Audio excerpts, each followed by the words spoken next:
Childe Harold's Pilgrimage by Lord Byron. Canto 4. Summary Analysis. Hello and welcome to the discourse. The fourth and final canto of Lord Byron's Childe Harold's Pilgrimage marks both an end and a culmination. Composed in 1817 and set mainly in Italy, this canto completes the poet's spiritual and philosophical journey through Europe, as Byron travels from Venice to Arqua, Ferrara, Florence, and finally to Rome. Each location becomes a stage for deep reflection on history, art, power, and the passage of time. What begins as a travelogue evolves into a meditation on the transience of empires and the endurance of art and nature. Byron uses Italy's rich cultural landscape as a vast canvas upon which he paints his vision of civilization's rise and fall. Through historical allusion, emotional introspection, and vivid imagery, he transforms physical travel into a journey of the mind and soul. The canto ends not in despair but in a reconciliation between human fragility and the eternal forces of art and nature. A structured journey through Italy.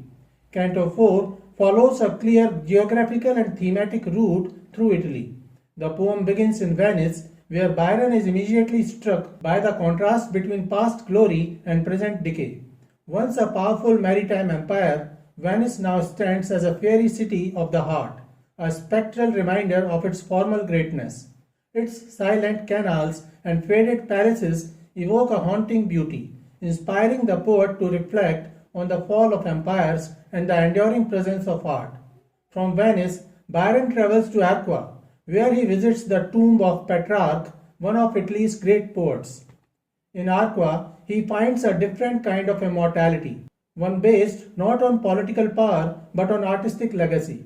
The locals care for Petrarch's resting place with devotion, showing Byron that the memory of creative genius can outlive the mightiest empires. Next, in Ferrara, Byron visits the prison cell of Torquato Tasso, another Italian poet who suffered under oppression and madness. Tasso's fate reminds Byron of the suffering endured by sensitive creative minds, a theme that resonates deeply with his own sense of alienation.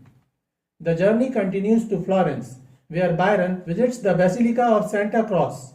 Here lie Michelangelo, Galileo, and Machiavelli, giants of art, science, and thought. To Byron, Santa Croce is a nation's sepulchre, a shrine to Italy's cultural greatness. Yet he also feels indignation that Dante, Florence's greatest poet, was exiled and buried elsewhere. This moment reveals Byron's moral outrage at human ingratitude and the irony of how genius is often recognized only after death. Finally, Byron reaches Rome, the heart of Western world. The ruins of the Forum, the Colosseum, and the Palatine Hill overwhelm him with a sense of both grandeur and desolation. Rome becomes the poet's ultimate classroom, a city where he contemplates the endless cycle of human ambition and decline.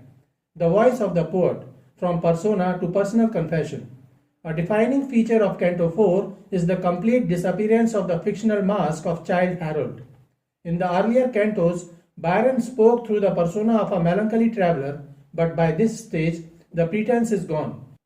Byron openly acknowledges that the pilgrim and the poet are one and the same. In his preface to the canto, he confessed that he was weary of drawing a line which everyone seemed determined not to perceive. This collapse of persona makes the canto far more personal and direct. The reflections no longer belong to a character but to Byron himself. His voice is passionate, outraged, and deeply introspective.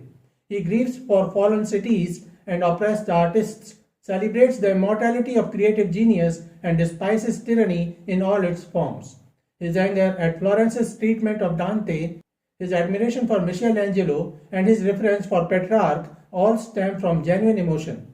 By removing the wheel of fiction, Byron turns Childe Harold into a confession, a travel diary of the soul. This shift gives the poem greater authenticity and emotional power. Readers no longer observe the musings of a romantic wanderer. They listen to Byron's own voice, one that is restless, brilliant, and intensely alive. Byron's literary craft, allusion, apostrophe, and symbol. Canto 4 showcases Byron's mastery of poetic technique. The most prominent device is historical allusion, Throughout the canto, he invokes figures like Napoleon, Caesar, Petrarch, and Dante, linking his personal reflections to the larger history of Western civilization. These allusions give the poem weight and universality. Byron's journey becomes more than a travel narrative, it becomes a dialogue with the past. Another striking device is apostrophe, where the poet addresses abstract ideas or inanimate objects directly. The most famous example appears at the end of the canto when Byron turns to the sea. Roll on, thou deep and dark blue ocean, roll. This address to the ocean gives the poem a dramatic and emotional climax. Through it, Byron expresses both awe and liberation. Metaphor and symbolism also enrich the poem. Venice becomes a symbol of beauty and decay, a fairy city of the heart, fragile yet immortal in memory. Rome stands for the grandeur and ruin of human history.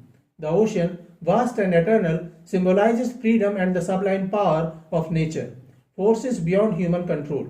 Through these techniques, Byron elevates his reflections from mere description to universal meditation, the tyranny of time and the triumph of art. A dominant theme of Canto 4 is the tension between the fleeting nature of political power and the lasting legacy of art. As Byron moves through Italy's ruins, he sees the remnants of fallen empires, Venice's empty canals, Rome's crumbling arches, and recognizes the futility of human ambition. Tyrants like Caesar and Napoleon rise and fall, leaving behind only ruins. Time, the great destroyer, spares no kingdom or conqueror. Yet amid this decay, art endures. The names of poets, painters, and philosophers live on, preserved through their creations. Byron contrasts the transient glory of empires with the permanence of creative genius. The works of Petrarch and Tasso still moves hearts. Michelangelo's sculptures still command awe. Galileo's discoveries continue to enlighten minds. In Santa Claus, Byron observes that while political rulers are forgotten, artists and thinkers remain immortal. For Byron, art is not only a form of expression but also a moral victory over time and tyranny. It represents humanity's best response to mortality, a means to achieve spiritual permanence in a world of decay. Thus, in Canto 4, art triumphs over empire and imagination outlasts conquest. Nature as the ultimate sublime. While art provides one form of immortality, Byron ultimately finds a higher and more enduring power in nature. The final movement of the canto shifts from the ruins of Rome to the vastness of the sea. Here, Byron abandons history and turns to eternity. The ocean becomes the ultimate symbol of the sublime, vast, mysterious, and uncontrollable. In the famous apostrophe to the ocean, Byron celebrates its eternal might. Thy shores are empires, changed in all save thee. Assyria, Greece, Rome, Carthage, what are they? This passage captures the essence of romantic thought. Nature, unlike humanity, does not decay. It witnesses the rise and fall of civilizations without changing its essence. The ocean is both terrifying and liberating. Terrifying because it dwarfs human power, liberating because it exists beyond the reach of tyranny. For Byron, the sea represents freedom. It is boundless, indifferent to kings and conquerors, and forever in motion. In its eternal rhythm, the poet finds solace and perspective. The ocean reminds him that while human history is marked by ruin and repetition, nature continues undisturbed, an emblem of divine permanence. A farewell and a final lesson. The close of Canto 4 serves as both a farewell and a revelation. Byron bids goodbye to the persona of Childe Harold, declaring that his pilgrimage has ended. What remains is not the character's melancholy, but the poet's hard-earned wisdom. Through his journey, Byron has moved from disillusionment to understanding. He urges readers to continue their own journeys, to explore, to learn, and to engage with the world's beauty and tragedy.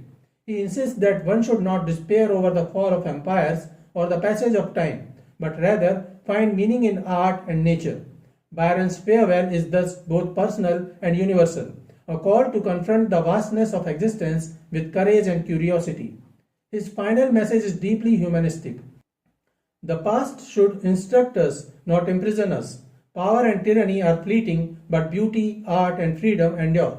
Life, like the pilgrimage itself, is a path to wisdom through experience. Conclusion. The poet's legacy and the eternal vision. Canto 4 of Childe Harold's Pilgrimage stands as one of Byron's greatest achievements, a synthesis of travel, reflection, and philosophy. It begins amid the fading splendor of Venice and ends with the eternal roll of the ocean. Along the way, Byron transforms the ruins of Italy into symbols of the human condition, the rise and fall of civilizations, the pain of exile, and the resilience of the creative spirit. Byron's reflections on history, art, and nature become a universal meditation on time and endurance. His recognition that empires crumble while beauty and freedom survive gives the poem its enduring power. In the end, the poet's voice, no longer hidden behind herald, invites us to see beyond ruin. He teaches that the fall of nations is not the end, for art preserves their spirit, and nature reclaims their dust with serene majesty. The ocean's eternal motion becomes a final image of both destruction and renewal, a reminder that life, like the sea, continues to roll on. Through this closing canto, Byron transforms the romantic pilgrimage into a timeless vision of humanity's struggle for meaning in a transient world. His lesson is clear. While empires fade, the human imagination endures, and in art and nature, we find both consolation and eternity. So this is it for today. We will continue to discuss the history of English literature. Please stay connected with the discourse. Thanks and regards.